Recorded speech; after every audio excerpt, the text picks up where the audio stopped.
गंगापूर तालुक्यातील शिल्लेगाव जिल्हा परिषद गटातील शेतकऱ्यांना सन 2025च्या खरीप हंगामात अतिवृष्टीमुळे झालेल्या नुकसानीपोटी जाहीर करण्यात आलेले नैसर्गिक आपत्तीचे अनुदान अद्यापही मिळालेलं नाही। याच पार्श्वभूमीवर शेतकऱ्यांच्या वतीनं संतोष पाटील जाधव वजनापूरकर माजी सभापती व शेतकरी नेते यांच्या नेतृत्वाखाली आंदोलन सुरू होतं। मात्र प्रशिक्षणार्थी तहसीलदार सचिन वाघमारे यांनी लेखी दिलेल्या माहिती व आश्वासनानंतर हे आंदोलन मागे घेण्यात आलं आहे। यावेळी तहसीलदार सचिन वाघमारे यांनी स्पष्ट केलं की गंगापूर तालुक्यातील सर्व गावांची यादी शासनाच्या अनुदान पोर्टलवर अपलोड करण्यात आली आहे। संबंधित शेतकऱ्यांच्या खात्यावर अनुदानाची रक्कम जमा झाली असून उर्वरित पुरवणी याद्याही शासनाच्या पोर्टलवर अपलोड करण्यात आल्या आहेत। पुरवणी याद्यांना विके क्रमांक प्राप्त झाले असून ते संबंधित ग्राम महसूल अधिकाऱ्यांकडे पाठवण्यात येणार आहेत। त्यामुळे संबंधित शेतकऱ्यांनी तात्काळ केवायसी प्रक्रिया पूर्ण करावी।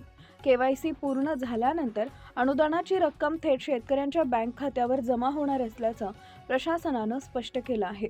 प्रशासनाच्या या लेखी आश्वासनानंतर शेतकऱ्यांनी आंदोलन मागे घेत प्रशासनास सहकार्य करण्याचा निर्णय घेतला। संतोष पाटील जाधव यांनी प्रशासनानं लेखी आश्वासन दिलं असून शेतकऱ्यांच्या खात्यावर पैसे जमा होत आहेत, त्यामुळे सध्या आंदोलन मागे घेत आहोत। यावेळी संतोष पाटील जाधव, राहुल डोले, अण्णासाहेब जाधव, डोणगाव मंडळातील शेतकरी तसेच मोठ्या संख्येनं शेतकरी व नागरिक उपस्थित होते।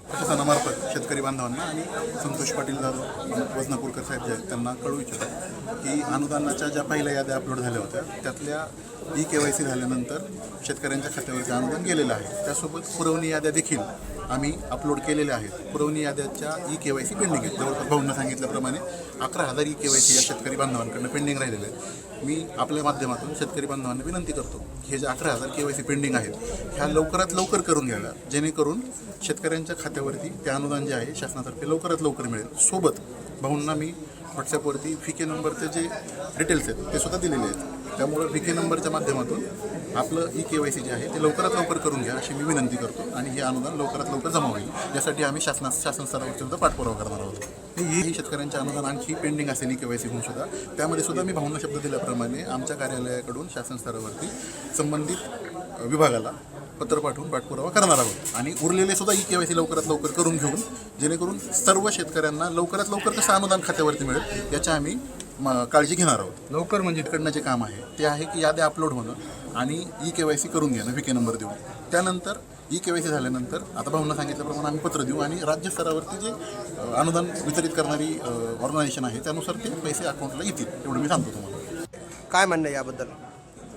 या ठिकाणी 2025च्या खरीप हंगामाचं शेतकऱ्यांच्या उभ्या पिकाचं एका क्षणामध्ये नैसर्गिक संकटानं होत्याचं नव्हतं झालं आणि या ठिकाणी दिवाळीच्या 15 दिवस अगोदर शेतकऱ्यांच्या हातातोंडाशी आलेला घास या ठिकाणी ढगफुटी सदृश्य पावसानं आणि आसमानी संकटानं त्या ठिकाणी एका क्षणात होत्याचं नव्हतं झाला आणि अशा प्रसंगानं शेतकरी मेटाकुटीला आलेला असताना गंगापूर तालुक्यातला शेतकरी राज्यातल्या शेतकऱ्यांसाठी एक संघ होऊन त्या ठिकाणी वेगवेगळे आंदोलनं करून शेतकऱ्यांना मदत मिळावी या हेतूनं या उद्देशानं राज्यभर आंदोलनं केले आणि शासनानं त्वरित शेतकऱ्यांची दिवाळी गोड व्हावी या उद्देशानं त्या ठिकाणी दिवाळीच्या दिवशी तुम्हाला अनुदान मिळेल ही घोषणा केली। परंतु शासनाच्या त्या घोषणेला हडताळ फासण्याचं काम राज्यातला महसूल, कृषी आणि पंचायत विभागाच्या अधिकारी कर्मचाऱ्यांनी केली।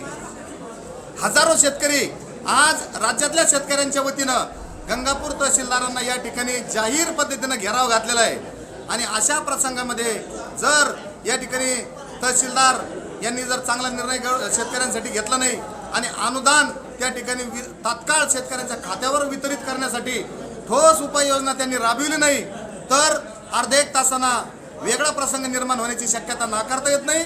याची राज्यातल्या या ठिकाणी अधिकारी कर्मचाऱ्यांनी याची दखल घ्यावी। याचे वेगळे परिणाम या ठिकाणी अधिकाऱ्याला प्रशासनाला भोगावे लागतील इतकंच या निमित्ताने या ठिकाणी सांगतो।